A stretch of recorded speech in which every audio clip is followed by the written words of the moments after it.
আসসালামু আলাইকুম viewers, this is Roman. Welcome to our another video. আজ আপনাদেরকে আমি 2025 এর ফুলসি বিষয়ে কথা বলতে চাচ্ছি। এবং ইতালিতে সরকার যেভাবে নিয়ম করেছে নতুন আপডেটে, নতুন নিয়মে হচ্ছে 2025 এ যারা আপনারা ক্লিক দিবেন বা ফাইল সাবমিট করেছেন, কাগজপাতি সব দিয়ে পাসপোর্ট দিয়ে যারা সাবমিট করেছেন, ইতালি ভিসা প্রত্যাশী যারা আছেন তাদের জন্য ভিডিওটি তৈরি করছি। এবং আপনারা সবাই জানেন এই বছরে ইতালিতে সম্পূর্ণ কোঠা পূরণ হয়নি। যতগুলা কোঠা সরকার দিয়েছে ততগুলা কোঠা পূরণ হয়নি। তার একটি কারণ হচ্ছে আলেজ্জা। আলেজ্জাটা হচ্ছে আপনি ইতালিতে গিয়ে কোথায় থাকবেন, কোন বাসায় থাকবেন সেই বাসা ভাড়ার কাগজ। তো ইতালিতে আপনি যদি বাসা বুকিং করতে যান তাহলে আপনার ৫০ থেকে ৬০,০০০ টাকা খরচ হবে। তো এই ঝামেলায় না যাওয়ার কারণেই এই বছরে ইতালি ফ্লুসিতে আপনার ফাইল সাবমিট কম হয়েছে। সরকার যতগুলো কোঠা দিয়েছে তার থেকে কম ফর্ম পূরণ হয়েছে।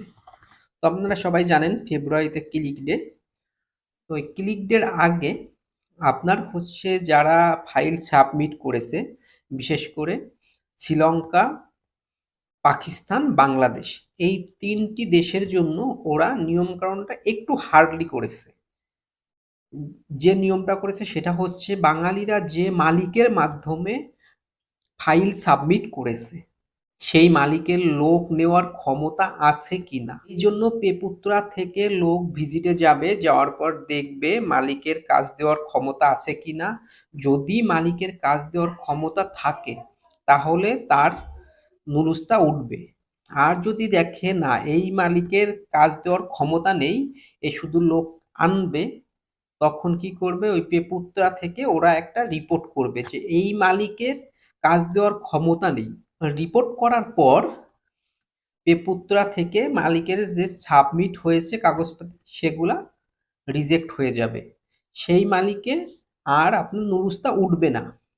তো বুঝতে পারছেন কত হার্ডলি করেছে শ্রীলঙ্কা, পাকিস্তান, বাংলাদেশের জন্য। এই বছর বাঙালিদের জন্য খুবই কষ্টদায়ক হবে নুরুস্তা পাওয়ার জন্য। কারণ যে নিয়মটা করেছে আসলে এই নিয়মটা সব মালিকের থাকবে না।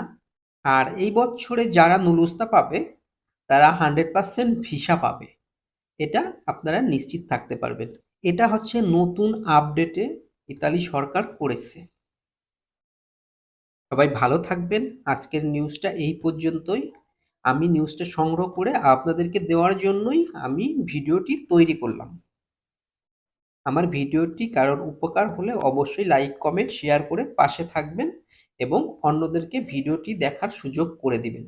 আল্লাহ হাফেজ।